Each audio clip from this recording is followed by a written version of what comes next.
Yo, I don't know if you ever saw an interview where Ice Cube got this personal. You only get it on Juan Ep. We found this old Juan Epstein interview from, when is this from? It's from years ago. It's from years ago.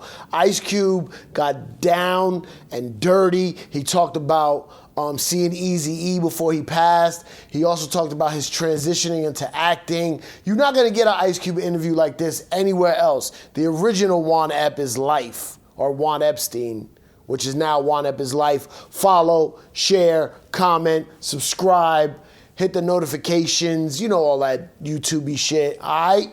Juan Ep is Life, Ice Cube. Is it true, and I want to speak in very positive ways about Eazy, but is it true what people said that Eazy really had to like piece together a verse? People said that literally like you'd have to record line by line by line for him to get a verse done. At first, yeah. At first, he wasn't a rapper at all. Didn't want to be. We had to like, I had this song, Boyz in the Hood, that I wrote for Eazy's group. He had a group called HBO. They was out of Queens, called Homeboys Only. And I wrote the song Boyz in the Hood for them because he was like, yo, I want that hard stuff y'all be writing. Because we used to do mixtapes. We do the hard stuff on the mixtapes because we knew that was going straight to the street. We didn't know we could do this on the record because the person that we was with, Lonzo, was like, nah, y'all doing Wrecking Crew kind of records. You know, that was what he wanted to do, and he was running it. So when Eazy started running it, he wanted hard records. He didn't want that stuff Lonzo wanted. So he was like, yo, I got this group. I'm about to come out with this record company called Ruthless Records. I'm going to be a manager. I got this group. Yo, I want you to write a song for them. So I wrote Boyz in the Hood and was going to get, I rapped it to them, and they was like, man, what the hell is a 6'4"? And what's ganking? And man, you talking about stuff we don't know nothing about, dude. We can't say that. We can't do this rhyme. You know what I mean? So it was an argument where they was like, we can't do this rhyme. So they left. They was like, they just broke out. So we was sitting there like, what the hell? So Dre was like, yo, won't you do a Cube? And I was like, I'm in a group already. I was in a group called CIA. So I was like, I can't do it, man, just solo. Everyone has a different group with 3-letter names. It was like, I'm in a group, CIA, I can't do it. CIA, HBO. Yeah. So he looked at Eazy, he like, won't you do it, man? You got a voice. Your voice is going to sound good on the record. And he was like, hell no, man, what? Man, you crazy. We got this studio time booked. Might as well do something. You know what I'm saying? So he was like, all right, give it to me. And then I tried to tell him the rhyme. And back then, we didn't know to put the beat down, do the rhyme on the beat, and then give it to him. Back then, it was just like, nah, man, that ain't how you say that line. Say it like this. So we was going back and forth. It took forever to get 2 or 3 lines out.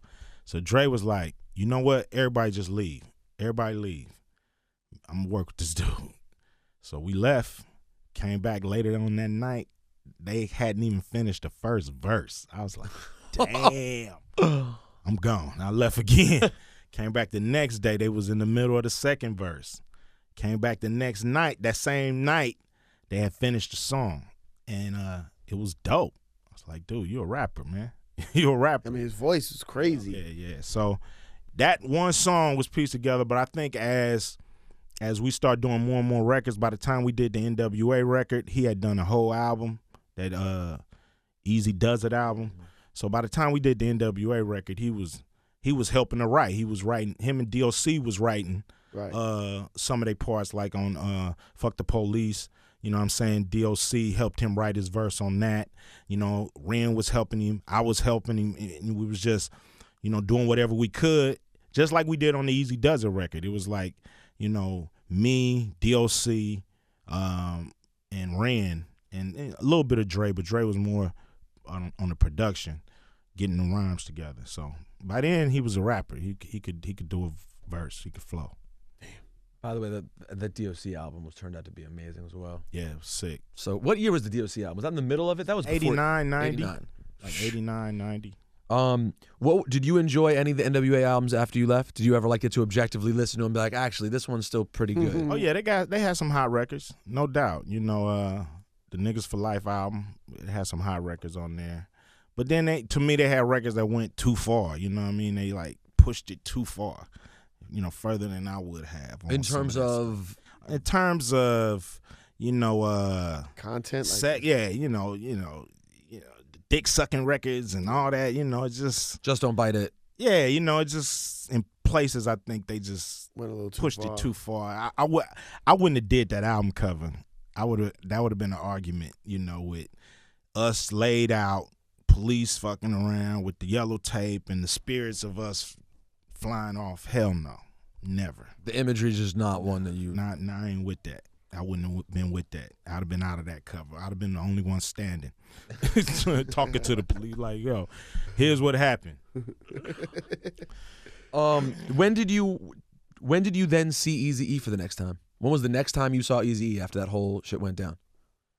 I hadn't seen him for a long time. You know, he had done Bone Thugs. We had talked on the phone because we had a couple of feuds. You know, with Above the Law out here at the New Music Seminar. We had a little squabble with them. So it was starting to get heated. You know, it was going from records to the street. So me and Eazy got on the phone and was like, "Yo, you know, we need to, you know, keep this from going into the gangbang mode because it ain't no money in that. You know what I mean? We all in here trying to make money. Mess up all the money. You know, we gonna kill everything. So tell your people, leave it on wax. I'm gonna tell my people to leave it on wax." And then after a while, it was like not even worth dissing each other. You know, after No Vaseline, it was like wasn't even worth going there. The no deal more. after that one, like So Flex still plays that to this day. Like that's one of his favorite records. Man, it's a monster. You know, I was mad as hell when I did that record. You know, and so we just decided, yo, you know, it's time to squash it because we both passed it. You know, I've been solo for, you know, an album and an EP. You know what I mean? And y'all done did an album. You know, we not getting back together. You know, we might as well squash it. Then they dissed after that, and then No Vaseline came. But after No Vaseline, it was pretty much over. I see Eazy right before he died out here at the tunnel. He was with Bone Thugs. It was a trip. I came with Biggie and Pac. I mean, not Biggie and Pac, but Biggie and Puffy. You know what I'm saying? We had came out and we was all at the club. You know, they doing their thing. Eazy walks up like, "Yo, what's happening?" So we end up just talking for like 2 hours at the tunnel. We end up talking for like 2 hours, just talking about because he was feuding with Dre and Death Row by the end. So my little feud was like over and done. Yeah. He was talking about, "Yo, let's get the group back together. You think you could do it?" I was like, "Yo, you work it out with Dre, come holler at me." You know what I mean? And it didn't happen because a few months later he was sick. Okay. Did you talk to him once he was sick? Or Nah, I didn't get a chance to talk to him after that. You know, once I found out he was sick, I went down to the hospital, saw Dre there. Dre was just coming out. He was like, you know, he's not conscious right now. So I felt like it was no reason to go in there if he didn't know I was there. So I just kind of told his people, you know, that, you know, me and my wife, we're going to be down the street. If he come to, call. We call on what? Was there cell phones back then? No, I was staying at I just got a hotel down the street from the hospital. Page me on the payphone. I'll call the payphone back. Hit me on my Sky pager. Put 911 and I'll call you back. Nah, so I was like, we had just got a room down the street. You know what I'm saying? Just to be close enough to get in there. Yeah, that's crazy. And you know, he called and was like, "Yo, he didn't make it." So from there, it was just kind of like, damn. Was he still cool with Jerry Heller when he passed? Nah. He wasn't, right? Oh, by the end, he was. Because now they probably look back and were like, "Yo, Cube knew from early." Yeah, I mean, we putting the NWA movie together right now. So really? That's as right. we doing the script, I'm learning because, you know, things I didn't know. Right, because I was away. Gone, right? Yeah, I was kind of doing my own thing. So, you know, I'm learning that, he found out that Jerry was stealing and he had confronted Jerry and fired Jerry and all this kind of stuff happened from the time I left to the time, you know, he passed. Damn. So can I play Arabian Prince? Yo, you can maybe play Yella. That's not Yella. I was gonna say, how old was Jerry Heller when you guys met him? When Eazy met him? He was old as Jerry Sandusky. All bad people named Jerry. Yeah, he had white hair. Damn it! So I can't play Jerry Heller. You can't play Jerry Heller. Damn it! No, you can't play Jerry Heller. You gotta look a lot older and a lot more. Your eyes gotta be a little more beady. Yeah, I gotta have those beady, evil eyes. So then your career sort of goes to an interesting place with which album had Wicked on it? Predator. And it was America's Kill It Will. No, yeah, America, Kill It Will, Death Certificate, Predator, Lethal Injection. Wait, which one's Bird in the Hand? Is that Death Certificate. Death Certificate. Yeah, it was sort of a gradual. It was sort of a gradual progression, and then the Wicked took you into sort of a whole different space. Yeah. And I remember that video ended up on MTV, and you had Red Hot Chili Peppers in the video. And yeah. Did you end up touring and doing a whole different lane of shit when that record came out? Yeah, what happened was I ended up going on a Lollapalooza tour. Oh, that's right, you were on Lollapalooza. And Lollapalooza, it was I was the alternative to all the alternative groups. You know, it was Red Hot Chili Peppers, Jesus and Mary Chain. It was damn, I forgot this other group that was pretty big. You know, they had a lot of crazy groups. A group called Ministry. You know what I mean? They'd be out there with dead animal carcasses and you know what I'm saying? You'd be like, damn, this shit is wild. But you know, we ended up, you know, being cool. You know, they would come out on my set, you know, when I would be performing Wicked or something. They would run out there and Flea would just wild out. Just wild out before his show, which was cool because nobody expected to see him to the headliner. So it was just cool to see him come out there with, you know, one of the opening acts and just flip out during that song. So when it was time to shoot the video, I was like, why don't y'all come out and just wild out? I'm about to, you know, I'm going down to this abandoned house. I'm about to tear it up. You know what I mean? Why don't y'all help me tear it up? So they came down. It was cool, you know. It definitely took my career to a different level as far as, you know, music and audience and all that. You already did Boyz in the Hood, though, right? Yeah. What between what albums were that? That was between After America's Most Wanted. Yeah, that was like during the Kill It Will time. Right? It was between basically America's Most Wanted and Death Certificate. All right. Like right after I did America's Most Wanted, we started filming Boyz in the Hood.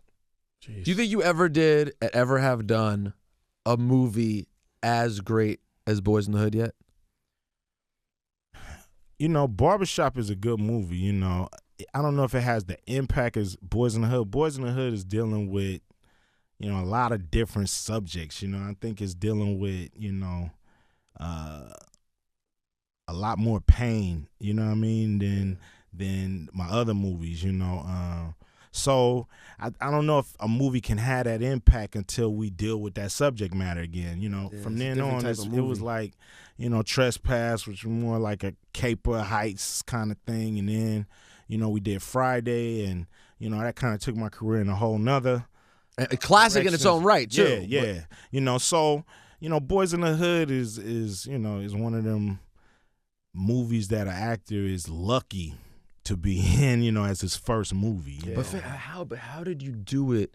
Like you're arguably the best, in my opinion. You're arguably the best part of the movie. Hold on, we should answer this just because it's one up.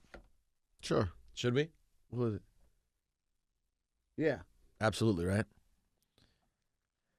Hey yo, Primo. Yo, Rosenberg. Yo, I'm sitting here right now doing the Juan Epstein podcast with Ice Cube. Wow. Yo, Cube, say hi to Primo. Yeah. What's up, Primo? What's up, man? How are you? I'm chilling, man. You know, just sitting here spitting, talking about the history of, you know, having a ball. Yeah, man. Yeah, well, hey, man, I know you're doing Rock the Bell this year. That's a beautiful thing, man. You know, I know you're going to shit on them like you always do.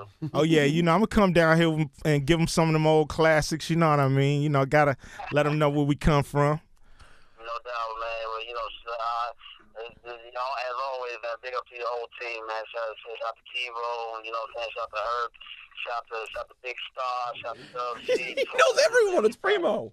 Yeah. Of course Primo knows everyone on the team. That's how Primo moves. Yo, I'll call you when we're done here, Primo. You calling me about tonight?